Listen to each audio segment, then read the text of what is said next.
You're watching Mirror 7 News. Stay informed, stay ahead for more news. Pierre Foglia is gone.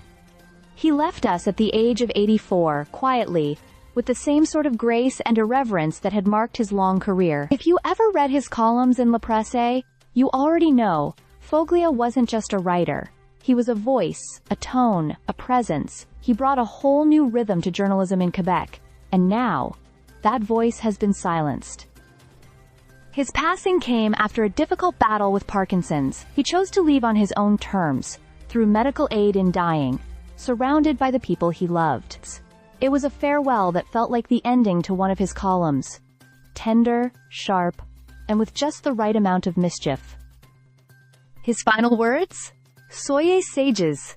Be good. Classic Foglia. Telling us what to do.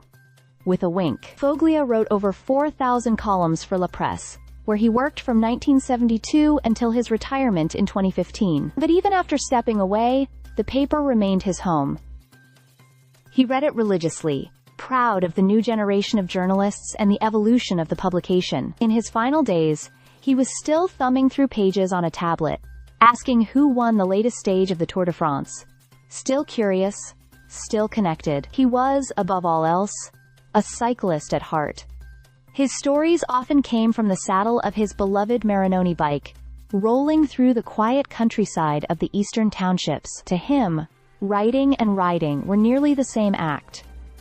Both were ways to keep moving, to avoid the fall. His odometer once stopped at exactly 5,555.5 kilometers.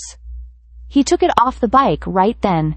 It was perfect, and that kind of detail, quietly poetic, was just so him. Foglia loved literature just as much as sport. He shared books like gifts, naming authors like Annie Ernaux, Alain Raymond, and Bukowski as friends in print. His writing, though grounded in the ordinary, touched something universal. Even a hospital dessert could become a punchline in his hands. "They call that chocolate mousse? It's a disgrace," he'd grumble, still full of fire. He wasn't sentimental, but he wasn't cold either. He didn't want tears. "If you cry, I'll throw you out," he warned friends who came to visit. Of course, he never would have followed through. In the end, Pierre Foglia didn't just write about life. He lived it.